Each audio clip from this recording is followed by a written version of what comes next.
right on down. From here, wherever you want them. There we go. Just a few here and there. Be careful, don't cover up all the dark, because evergreens normally are a little darker than most trees, so you don't want to kill all that beautiful dark color. I'm going to take some white, a little bit of the phthalo blue on the 1-inch brush, and maybe in our world there lives some happy little bushes. So right now all I'm doing is putting in a little base color for the little bushes, wherever we think they should be. Maybe, yeah, why not come right down like that? All right. Let me get a clean 1-inch brush. I'll dip it into liquid white. Liquid white. Let me clean off a little spot here to work with. There we go. Liquid white. Then I'm going to pull the brush in one direction only, right through the titanium white. I want to load a lot of color into a lot of paint into the bristles. There. Now with that, we're going to come back and just begin highlighting this. Make it look like little snow-covered bushes that are living right out there. Just little jewels shining in the sun. Do one bush at a time. One little bush at a time. Okay, maybe there's one. Wherever you want them. There's another one. Okay. Here and there and here. And you don't have to make all of them white. Leave some of them the dark blue because they'll be in shadow. They'll be back in the shadows where the little bunny rabbit hides. There we go. We can take a little titanium white now. And let's just quickly put the indication here of a little snow right at the base of these. Something like that. But pay attention to angles when you do this. Don't just throw this on at random, and worse yet, don't pull it straight down. If you do, it'll look like huge cliffs. There. Something like this. There we go. And we just fill that in, wherever you think the little snow area should be. This is a very cold winter scene. It's all done in blues. It'll make you want to put your coat on. And I think with that, shoot, we about have a finished painting. Scratching a few sticks and twigs, call that one done. Hope you've enjoyed it. And from all of us here today, it's a fantastic day here, and I hope it is wherever you're at. So I tell you what, let's start out today and have them run all the colors across the screen that you need to paint along with us. While they're doing that, let me show you what I've got done up here. I have my standard old pre-stretched double prime canvas, and today I've just covered it with a very thin, even coat of liquid white. So it's all wet and slick and ready to go, so shoot, let's just do a little painting. It's a lot of fun. I thought we'd start with this little tiny brush, the little 2-inch brush. And let's go into a small amount of Indian yellow today. What the heck? Just a little tiny bit of Indian yellow. And we'll go right up here. And very lightly, I'm just going to make some little crisscross strokes. Thought maybe today we'd just do a very simple little painting that just makes you feel good. Just a very nice, warm little painting. Maybe a little scene that's back in the woods and stuff. I'm such a fanatic for nature and the woods and all the trees and bushes and stuff. That's really what I like to paint. So let's do that today. Without cleaning the brush, maybe the least little touch of the yellow ochre. Not much. Very, very little color. I want to keep this guy quite subdued and quiet, so you don't really notice it unless you look for it. There we go. Shoot, maybe the least little touch of the bright red too. It doesn't matter. But very, very small amount. Just a little pink in the sky. I don't want to set the sky on fire, and very quickly you can do that. Just want to give it a nice little pinkish hue. Maybe a little touch more over in here. There, something like that. All right, and just gently going across the entire canvas, just blend out all the little brush strokes. There we go. Okay, maybe we'll wash this brush. What the heck? I just really like to wash brushes. Keeps my crew here on their toes.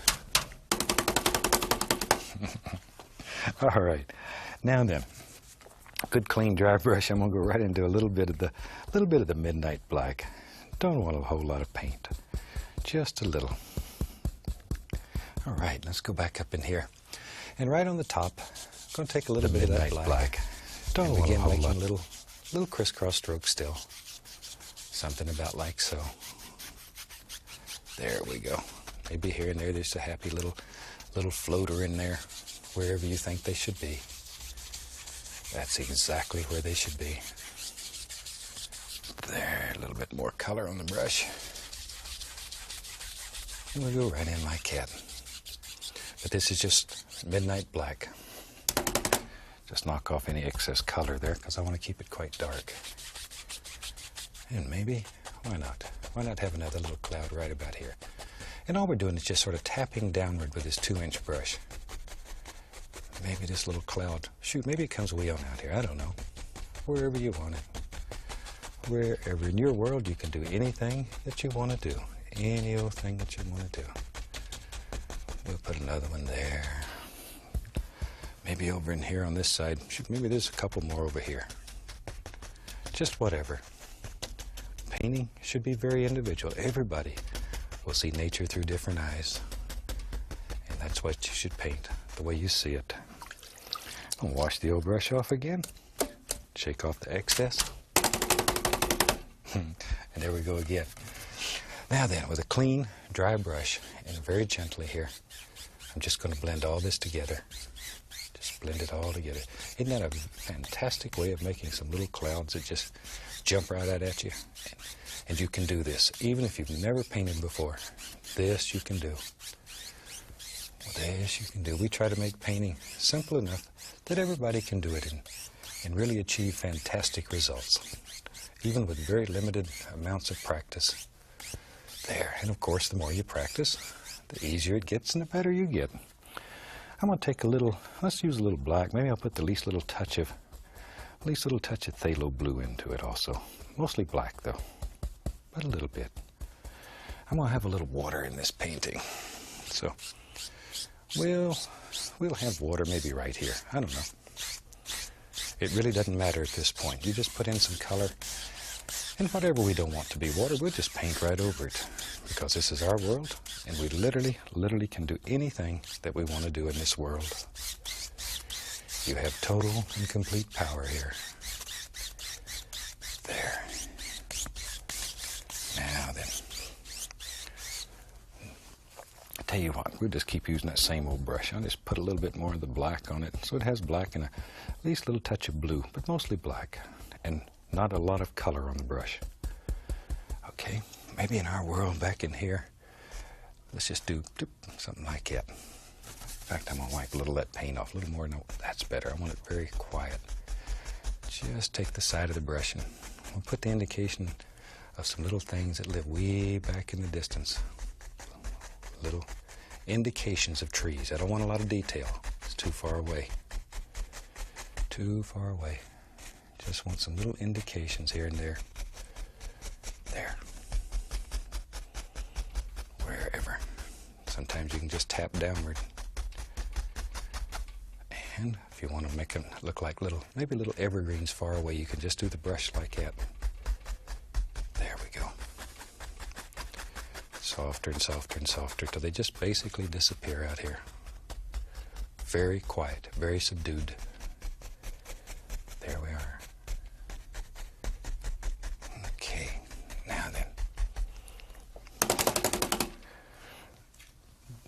Take a clean and very dry brush, and I want to just tap the base of this. I want to create the illusion of mist down here and soften all this up. Just soften it up. Then lift gently upward. See how soft that is now? That tapping and lifting will push all those little things far, far back in the distance. And you can go right over the top of some of them to really soften them. There. Okay. But we're going to see very, very little of that, so I'm not interested in a lot of detail back there at this point. Later on, we'll worry about it, but not now. Not now. We just have fun now. Right into a little bit of black. Maybe there's a indication here and there of just a few little bushes a little closer, so they'll be a little darker. But once again, I'm not looking for a lot of detail yet. Too soon. When we get further into the foreground, then we'll begin seeing more. Right now, I'm just interested in getting a few little things up here. something maybe about like that. Okay. Now I thought today, let's have a little bit of fun. Shoot, maybe we'll paint something a little different. Get our brush nice and clean and ready. Maybe in our world way back here, sort of visualize these and allow the visualizations to happen in your mind. Maybe we'll have water running back through here, and maybe there's a little bridge that goes right over the water. So let's do the bridge first, and then we'll put things in the foreground.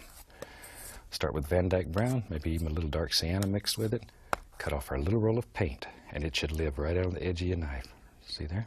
Now, where should our bridge be? Let's have it right about here. You have to make your first major decision, and all you do, just touch that little roll of paint. We'll pull right off your knife. There. Maybe that's just the top rail of the bridge. And you could make any kind of bridge you want. I think today I'll just make a very simple one. Easy little one to do, even if you've never done a bridge. This is very easy. There. Well, here's the bridge's floor, or the bottom of the bridge. So it's a little thicker than the rail up there.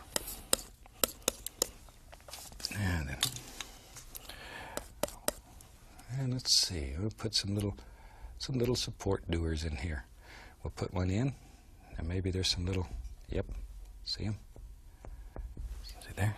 We're just using the small edge of the knife, or you could just use a small knife. I'm just too lazy to pick it up. There.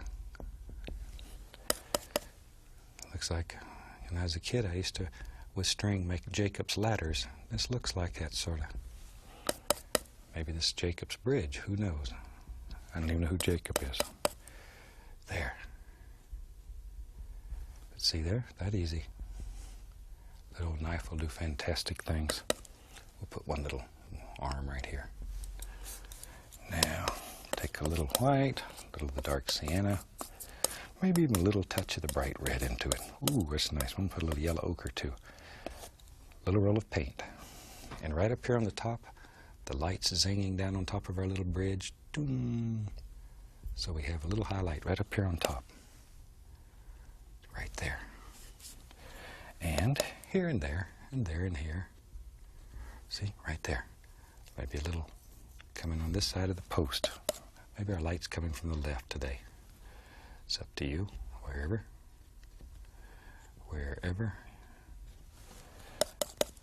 you want your sun to be, that's where it can be in the painting. Hope you saw my son in the last program. Little devil's quite a character, isn't he? He really can paint. I think he's, as of the date of this taping, I think he's 24 years old. He travels all over the country just teaching the painting method that you see here. Maybe if he gets to your town doing demonstrations or something, he works with a lot of the PBS stations, etc. Maybe you'll get out to see him. There we go. If you see him, hassle him a little bit and tell him I sent you. There. Now, we need something underneath there. I'm going to get the small knife. We need something to keep this bridge out of the water. Right now, it would fall right in the water because there's no little support doers. Maybe there's a little post that lives right there. Guess you need a pretty good sized post to hold up the bridge, so we'll make it a little bigger. Something like that. A little bit of our little highlight color. Not much. Touch. There. Sort of gives an indication of a little doer there. Maybe we need some little support brackets on it. There. Well, I wish the bridge was really that easy to build. Let's reflect that right into the water. Grab it, pull down. Now we'll take our 2-inch brush, pull that down, and just go across. That easy. We just made a little reflection there.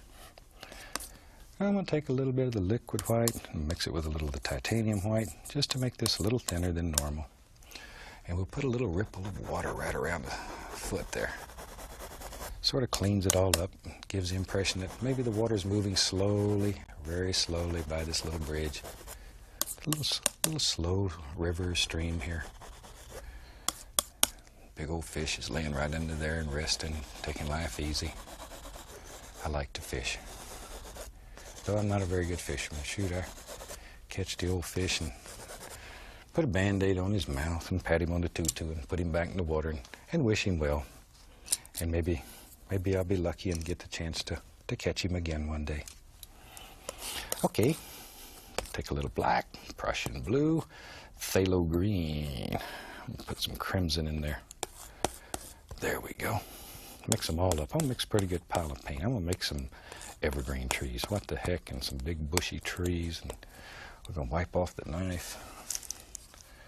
There. Let's start maybe. Ready to make a big decision? Maybe in our world, just sort of stand back and look.